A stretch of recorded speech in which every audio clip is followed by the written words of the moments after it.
Do you like white pine trees, but you don't have the space for a 100-foot by 40 feet wide tree? Then maybe you should plant this tree. It's called Stowe Pillar. It's a cultivar of white pine. Fastigiata is similar, but that one still gets way too big for most people. If you give it perfect conditions, it might reach 6 feet wide maximum, but most literature says 3 feet wide is typical. Maximum height could be 25 feet, but that's in perfect sunny conditions again, and it will take many years to reach that high. You could prune it if you wanted to maintain an even smaller size, or make it bushier potentially by trimming the candles. The candles are the new growth of the pine tree. You'll see the beginnings of the candles here. It's very similar to bonsai. So far I have not really done this except for some competing leaders, which I did in June here in New Jersey. Like most, if not all evergreens, there is some shrinkage in winter. After every snowfall, I worry about the branches, but they always seem to hold up to the snow and straighten out eventually. If you don't like how it flops out a little bit when it's really cold and icy, you can just wrap a twine around it temporarily in winter. If you want that perfect upright shape all winter long. I just did it one time when it was newly planted and I really wanted to protect it.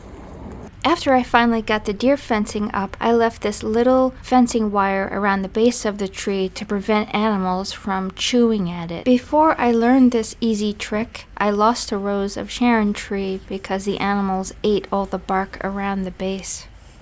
A fellow plant lover and nursery owner, Greg Williams from Vermont, discovered it up there and named it Stowe Pillar after a ski resort, Stowe, near his home. He introduced it to the market and the rest is history. Most likely this tree is grown from a cutting, from the mother plant or from another clone.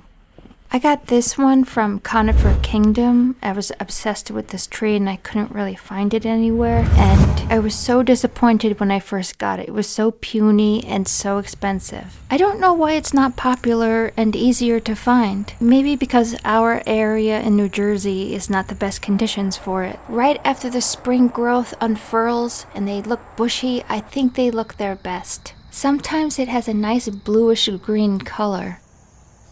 Don't be alarmed if you see this on your tree. It's totally normal when it sheds the inner part of the needles. Hopefully it's getting enough sun and the top growth will get thicker and replace that old growth. We have poorly draining clay soil, and pine trees do not like that. They want fast draining soil, even sandy. They'll grow in sand sometimes. So what I've done is added a lot of perlite and pine bark. We had pine bark nuggets and we shredded them because pine fines are expensive. So we took the pine bark nuggets and put them in a wood chipper, ground them down, and I mixed that up with the soil. It's not ideal, but I really wanted to grow this tree. It would be much happier with better soil and probably 4 more hours of sun at least a day.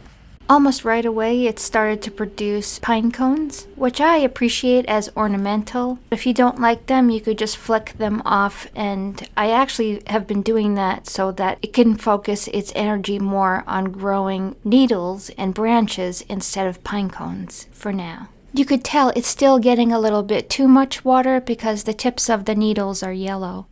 I still think it looks okay, and over time it's going to get better. If you'd like to see the progress of this tree and other trees and plants, please subscribe.